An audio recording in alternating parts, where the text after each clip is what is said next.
Selamat bertemu kembali dengan saya di channel YouTube saya yang membahas soal-soal matematika dan fisika untuk tingkat SMP dan SMA. Kali ini saya akan mencoba membahas soal yang berkaitan dengan materi dinamika gerak atau biasanya kita menggunakannya eh, hukum Newton ya. Soal ini saya sengaja ambilkan dari pertanyaan siswa di grup Telegram yang akan saya bahas di sini. Jadi agar nanti kalian juga dapat tahu bagaimana cara menyelesaikan soal seperti ini. Sebelum saya mulai membahas soalnya, silahkan kalian like dan subscribe channel YouTube saya dan kalian aktifkan tanda loncengnya ya, agar nanti kalian mendapatkan notifikasi atau pemberitahuan saat saya mengupload video yang baru. Baik, untuk soalnya, sebuah balok bermasa M 9 kg berada pada permukaan datar yang kasar dengan koefisien gesek statis PUS sama dengan 1/3. Balok kemudian didorong dengan suatu gaya pada arah theta, di mana tanggal tetanya sama dengan 3/4 seperti ditunjukkan pada gambar. Besar gaya minimum yang harus dikerjakan pada balok agar tepat akan bergerak adalah, di sini adalah baloknya tepat akan bergerak. Nah, caranya gini. Gambarnya seperti ini ya. Kita gambarkan dulu gaya-gaya yang bekerja pada balok. Yang pertama ini kan ada gaya F ya. Nah, karena gaya F ini membentuk sudut deviasi sebesar theta, maka kita uraikan terhadap sumbu X. Sumbu X itu berarti yang mendatar ya. Ini Fx dan ke arah sumbu Y. Nah, kalau yang Y-nya adalah arah vertikal. Ini F, Fy. Nah, nanti besarnya Fx-nya itu adalah F cos theta. Sedangkan Fy-nya itu adalah F sin theta.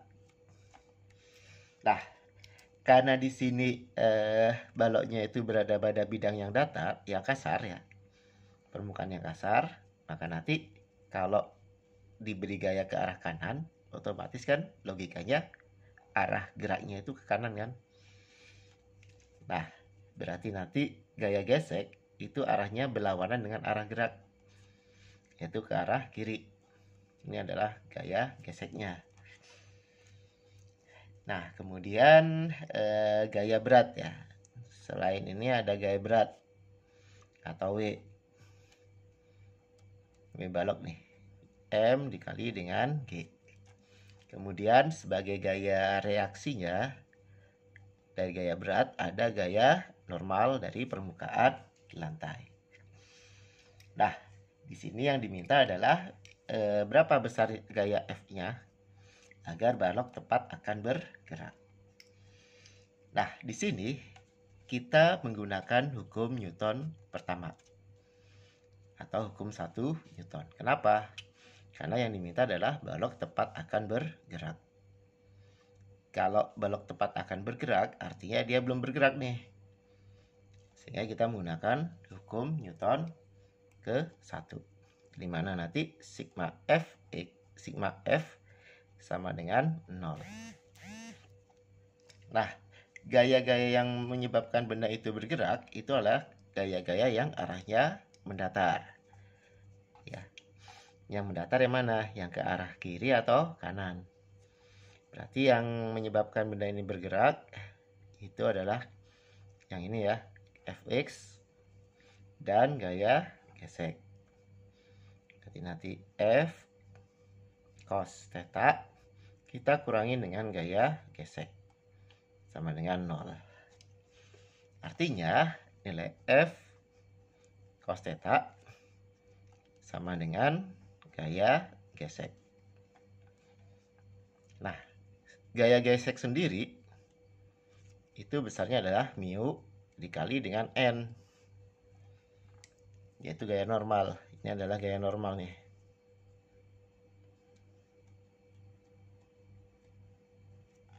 Nah, sekarang kita cari nih gaya normalnya berapa.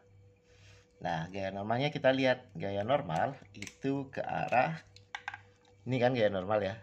Gaya normal kan berarti arahnya ke atas ya. Nah, vertikal ya. Arahnya vertikal. Nah, kita cari nih besarnya gaya normal dari gaya-gaya yang arahnya vertikal. Berarti gaya-gaya yang arahnya vertikal ada 1, 2, 3. Nah, kita cari nih dari gaya-gaya yang berarah vertikal. Berarti nanti untuk mencari gaya normal kita pakai lagi sigma F. Nah, ini nanti yang ke arah sumbu Y nih. FY ya. Tadi ini adalah fx-nya. Sama dengan 0. Kenapa 0? Karena dia tidak bergerak ya. Tidak bergerak ke atas atau ke bawah. Sehingga nanti yang ke atas kita kurangin yang ke bawah. Yang ke atas kan gaya normal. N kita kurangi dengan W. Kita kurangi lagi dengan F sin theta. Sama dengan 0. Berarti nanti nilai N-nya sebentar. Nilai N-nya sama dengan W ditambah F sin theta. Dimana nanti W-nya itu adalah M dikalikan G. Nah, sudah ketemu nih gaya normalnya. Ya, ini gaya normalnya udah ketemu. Nah, kita masukkan atau kita substitusikan ke sini. Ke sini ya. Nah,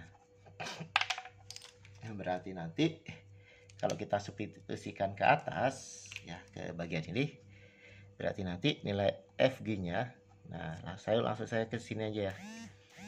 F cos theta sama dengan FG-nya, berarti kan mu dikali gaya normal kan, gaya normalnya ini. MG ditambah F sin theta.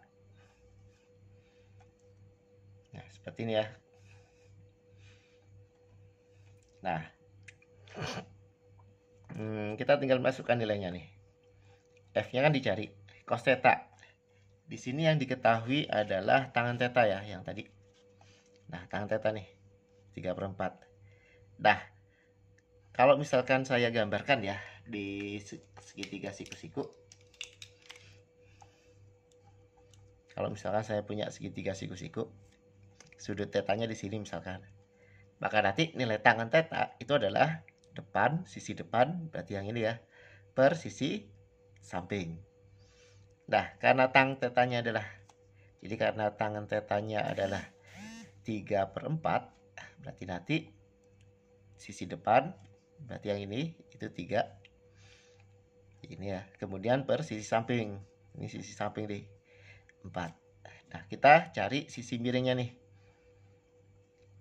Kenapa kita cari sisi miring? Agar kita bisa menentukan besarnya sin theta dan cos theta. Nah, caranya bagaimana? Pakai Pitagoras. Karena di sini 3, 4, ini adalah triple Pitagoras ya. Berarti pasangannya di sini adalah 5. Nah, sekarang kita tinggal masukkan ke sini. Cos theta. Cos theta kan berarti sisi samping per sisi miring. Berarti 4/5 sama dengan mu-nya tadi, mu-nya adalah ini ya, 1/3. Kita ganti nih, 1/3 dikali M-nya, masanya tadi nih 9, dikali G-nya kita pakai 10 ya, G-nya karena nggak ada diketahui di soalnya, kita pakai 10 ditambah dengan F-nya kita cari sin theta. Sin theta berarti depan per miring. Berarti 3/5.